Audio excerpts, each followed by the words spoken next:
मैं ब्रह्मचारी Sharma tricky maths concept set channel में आपका स्वागत करता हूं। सभी प्रतियोगी परीक्षाओं के उत्तर देने के लिए सबसे पहले आवश्यक है कि कम समय में उसका उत्तर दिया जाए और सटीक उत्तर दिया जाए। इसके लिए यह आवश्यक है कि प्रश्नों का हल ट्रिक के माध्यम से किया जाए ताकि आप समय के अंदर ही ज्यादा से ज्यादा प्रश्नों को हल कर लें और अपने कॉम्पिटिटिव परीक्षा में अच्छे अंक प्राप्त करें। आज मैं आपको संख्याओं के गुणनफल के अंत में शून्यों की संख्या ज्ञात करने का ट्रिक बताऊंगा। सबसे पहले आपको यह जानने की जरूरत है कि शून्य बनते कैसे हैं। तो किसी भी संख्या में यदि 1, 5 और 1, 2 मौजूद है तो एक शून्य प्राप्त होता है। जैसे 5 में हम 2 का गुणा करते हैं तो 10 आता है और हमें एक शून्य प्राप्त होता है। यानी शून्य प्राप्त करने के लिए हमें 1, 5 और 1, 2 की आवश्यकता है। एक प्रश्न है 5 गुणे 5 गुणे 2, इसमें 5 2 हैं लेकिन 2 1 है, 2 5 हैं और 1 2 है, तभी हमें एक ही शून्य प्राप्त होगा। अगर हम ये देखें 5 गुणे 2 गुणे 2, यहाँ पर 2 2 है लेकिन 5 1 है, इसलिए इसमें भी एक ही शून्य प्राप्त होगा। यानी शून्य प्राप्त करने के लिए 2 और 5 दोनों का होना आवश्यक है। जितने 5 होंगे अगर उतने ही 2 भी हों तो शून्यों की संख्या भी उसी के अनुरूप होगी। अब हम एक एग्जाम्पल लेते हैं 5 गुणे 5 गुणे 5 गुणे 2 गुणे 2 बराबर 500। यहाँ पर 5 3 है और 2 केवल 2 है।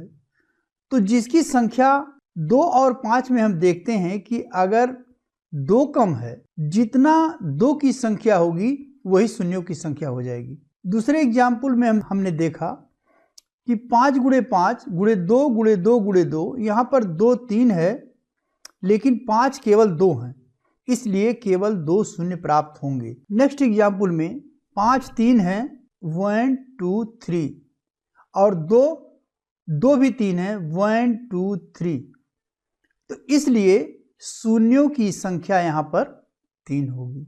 नेक्स्ट क्वेश्चन हम लेते हैं। एक संख्या है 1 3 5 25 को परस्पर गुणा किया जाता है तो गुणनफल में दाईं ओर शून्यों की संख्या होगी। इस प्रकार के प्रश्न पूछे जाते हैं। तो संख्या ये बराबर हो जाएगा 1 इंटू 3 इंटू 5 इंटू 7 इंटू 9 और 25 तक। यहाँ पर कोई भी 2 नहीं है क्योंकि इसमें विषम संख्याओं का गुणा किया गया। 5 तो इसमें मिल रहे हैं लेकिन 2 इसमें नहीं है, इसलिए यहाँ पर अंक 2 की संख्या चूंकि शून्य है इसलिए शून्यों की संख्या 0 होगी और इसका जो करेक्ट आंसर होगा वो ऑप्शन 1 होगा। यहाँ पर एक प्रश्न है 12 गुणे 18 गुणे 15 गुणे 40 गुणे 25 गुणे 16 गुणे 55 गुणे 105।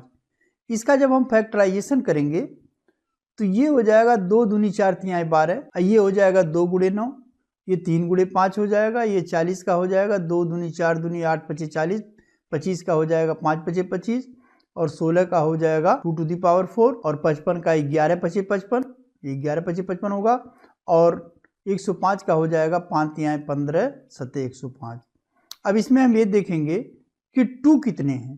तो 2 यहाँ पर 2 1 3 3 3 6 और 6 4 10। अंक 2 की संख्या यहाँ पर 10 है और 5 देखेंगे, 5 यहाँ पर 1 2 3 4 5 6, यहाँ पर 5 की संख्या 6 है। इसमें 2 और 5 में देखेंगे किसकी संख्या कम है। कम संख्या है वो है 6, इसलिए इसके अंत में शून्यों की संख्या जो है ये बी आंसर इसका सही है। नेक्स्ट क्वेश्चन है 5 गुणे 10 गुणे 15 गुणे 20 गुणे 25 गुणे 30 गुणे 35 गुणे 40 गुणे 45 गुणे 50 के गुणनफल के अंत में शून्यों की संख्या क्या होगी। यहाँ पर ये हर संख्या से अगर हम 5 कॉमन ले लें तो यहाँ पर एक 5 निकलेगा, एक यहाँ 5 आएगा, एक यहाँ 5 आएगा, एक यहाँ 5 आएगा, तो यहाँ पे 2 5 आएंगे। लेकिन हम 1 5 यहाँ पर अगर 1 5 सभी संख्याओं में से कॉमन ले लें तो कुल संख्याएं 10 हैं, तो 5 टू द पावर 10 ये कॉमन हो जाएगा। यहाँ पर एक चीज ध्यान रखिए कि यहाँ पर प्लस नहीं है, मल्टीप्लिकेशन है। अगर यहाँ प्लस लेते तो हम केवल 5 ही होता, लेकिन चूंकि यहाँ मल्टीप्लाई किया गया है तो मल्टीप्लिकेशन में क्या होगा कि हर नंबर में 5 निकलेगा, और 5 5 5 5 का जो है ये 10 संख्याओं का जब गुणा किया जाएगा तो यहाँ पर 5 टू द पावर 10 आएगा। और इसके अंदर जो ब्रैकेट के अंदर बचेगा क्या, यहाँ पर 5 की जगह 1 बचेगा, 10 की जगह 2 बचेगा, 15 की जगह 3 बचेगा। तो इस तरह से 1 से लेकर के 10 तक की संख्याएं प्राप्त होंगी। अब सबसे पहले हमें क्या करना है कि जो 1 से 10 तक की संख्याएं हैं इसमें हम ये ज्ञात करें कि इसमें कितने 5 हैं और कितने 2 हैं। तो अगर 1 से लेकर के ये जो लगातार संख्याएं हैं इसमें सबसे पहले हम ये देखेंगे कि इसमें 5 की संख्या क्या है।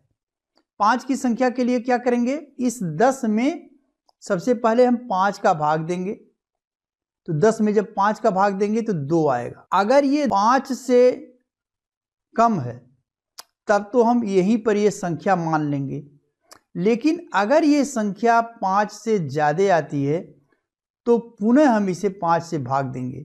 लेकिन यहाँ पर यह संख्या कम है, इसलिए यहाँ पर 1 से लेकर के 10 के बीच में कुल 2 संख्याएं हैं 5 की, और 5 टू द पावर 10 में कुल 10 5 हैं। तो कुल मिलाकर के 10 और 2 कुल 12 5 हो गए, यानी 5 की संख्या हो गई 12। अब हम 2 की संख्या निकालेंगे। टोटल संख्या 10 है तो 10 में पहले हम 2 का भाग देंगे, तो 2 पचे 10, 5 आ गया। उसके बाद फिर जो 5 आया इसमें भी फिर 2 का भाग देंगे, 2 दूनी 4, 2 बार गया। अभी हम पुनः अभी ये इससे इस 2 से ये कम नहीं हुआ है, इसलिए पुनः हम 2 में 2 का भाग देंगे, तो 2 1 के 2 होगा, यानी इस बार भी 1 आया। तो कुल अंक 2 की जो कुल संख्या है वो हो जाएगी 5 + 2 + 1 दैट इज इक्वल टू 8। अब यहाँ पर 2 की संख्या 8 है, 5 की संख्या 12 है। दोनों में से 8 और 12 में हम ये देखते हैं कि कौन सी संख्या कम है। चूंकि संख्या ये 8 कम है तो शून्यों की संख्या 8 होगी, और करेक्ट ऑप्शन जो है इसका होगा 2, और ये आंसर सही होगा। नेक्स्ट क्वेश्चन है, 1 से लेकर के 100 तक की संख्याएं हैं, सबको आपस में गुणा किया गया है। गुणा करने पर पूछा गया है कि कुल कितने शून्यों की संख्या होगी। सबसे पहले हम यहाँ पर 5 की संख्या निकालेंगे।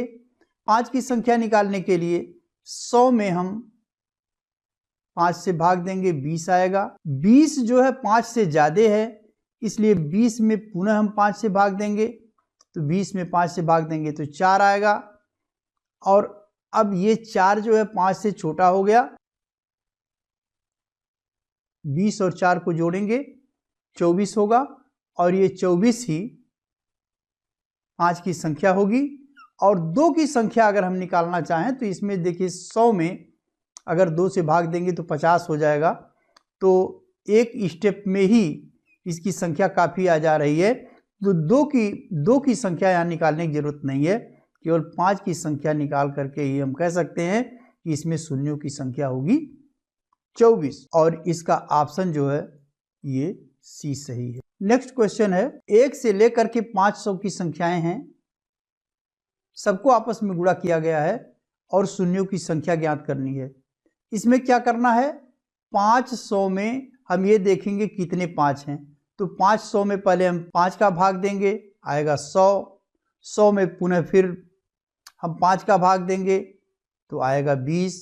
20 अब भी 5 से ज़्यादा है, पुनः हम 20 में जो है फिर 5 से भाग देंगे तो आ जाएगा 4।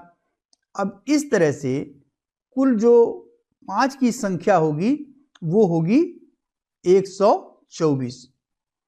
तो कुल मिलाकर के हमें ये केवल देखना है कि 5 की संख्या कुल कितनी आ रही है, तो आएगी 124, इसलिए इसमें शून्य की संख्या हो जाएगी 124।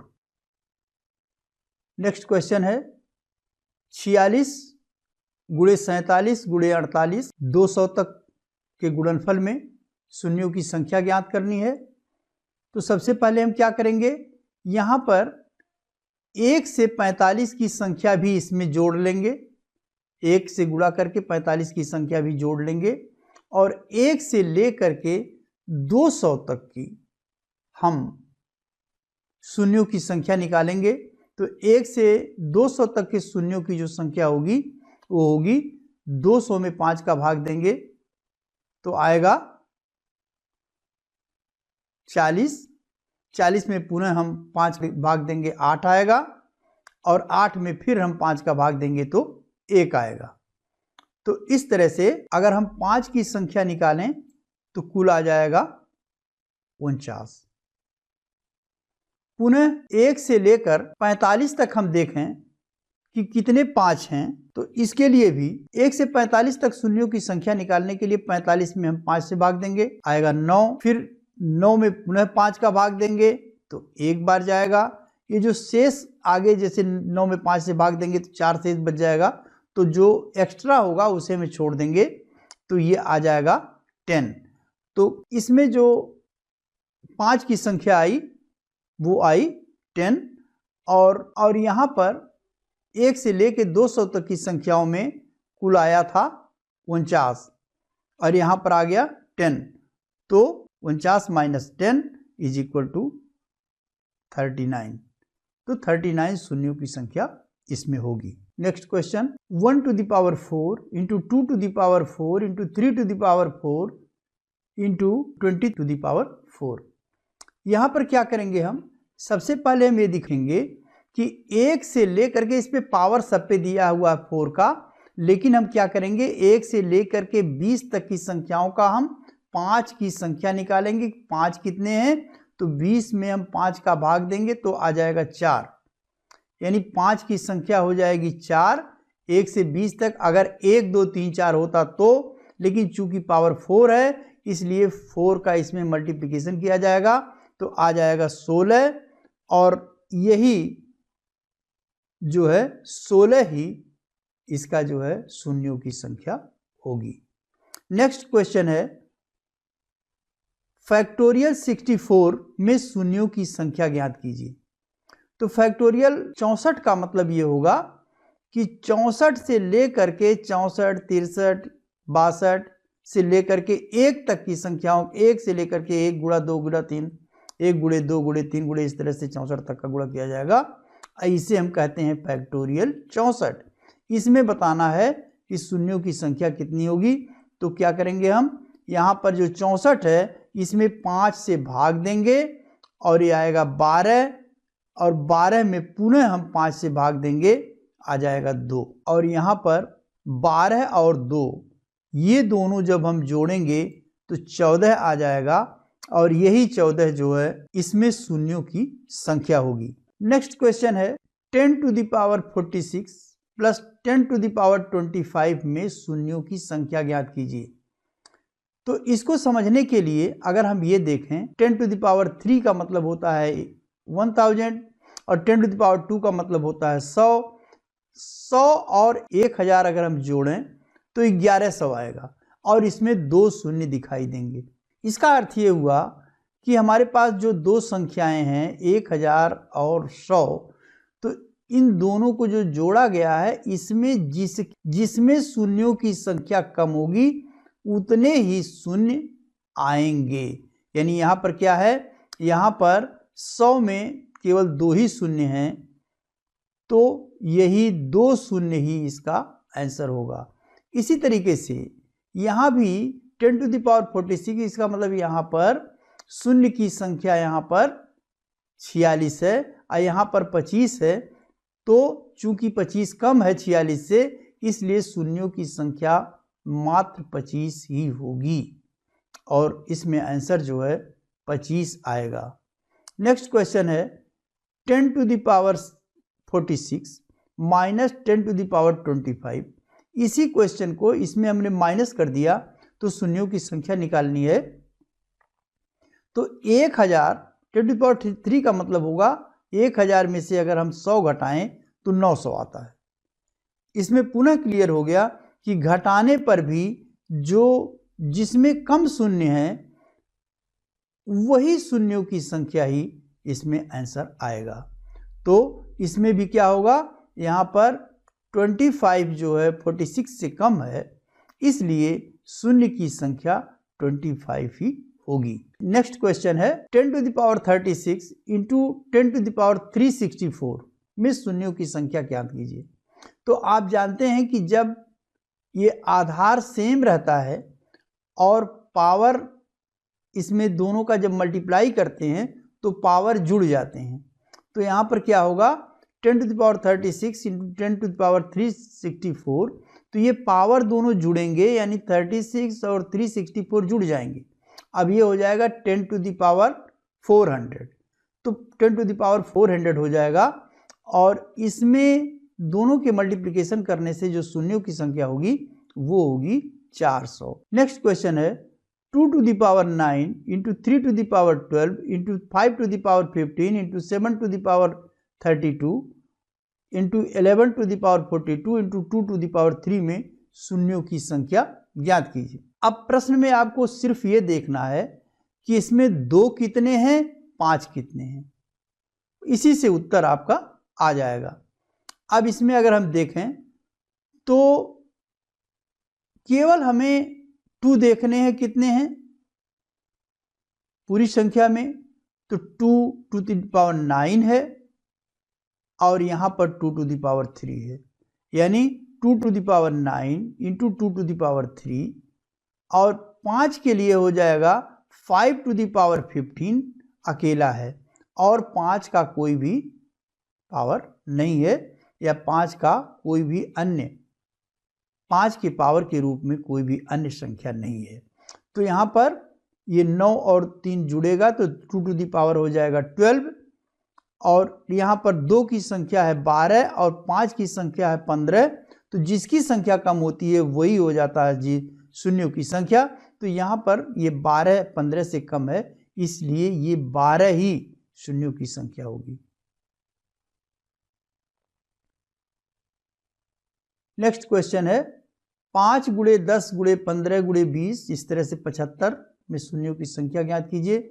इस तरह का एक प्रश्न पीछे मैंने हल किया है, सेम टू सेम इसी टाइप का प्रश्न है। इसमें आप 5 सब में से कॉमन लेंगे, लेकिन चूंकि 5 का मल्टीप्लिकेशन सब में किया गया है तो इसमें 5 × 2 होगा, इसमें 5 × 3 होगा, तो सब में से 5 निकलेगा। तो चूंकि ये संख्याएं 15 हैं तो 15 संख्या होने के नाते यहाँ पर 5⁵15 आएगा और यहाँ पर 1 इंटू 2 इंटू 3 इंटू 4 इंटू 15 तक होगा। तो सबसे पहले हम क्या करेंगे, इसमें 15 तक की संख्याओं में 5 और 2 निकालेंगे।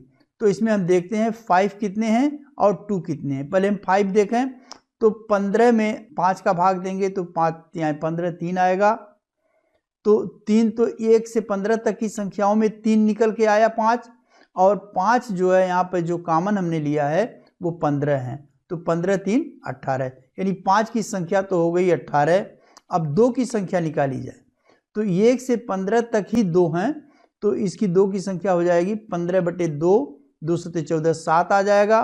फिर 7 चूंकि 2 से ज़्यादा है इसलिए 7 में फिर 2 से भाग देंगे तो 2 3 6, अभी भी 3 ज़्यादा है 2 से, इसलिए एक बार और हम 2 से भाग देंगे, 3 में 2 का भाग देंगे 1 आएगा, और कुल मिलाकर अब जो 2 की संख्या आई वो होगी 11 और 5 की संख्या 18 है, तो दोनों में कम है 11, इसलिए इसका जो आंसर होगा वो होगा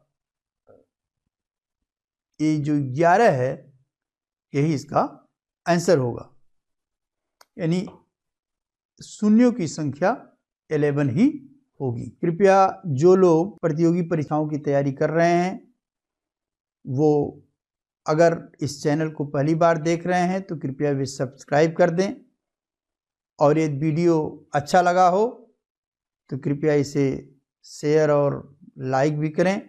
धन्यवाद।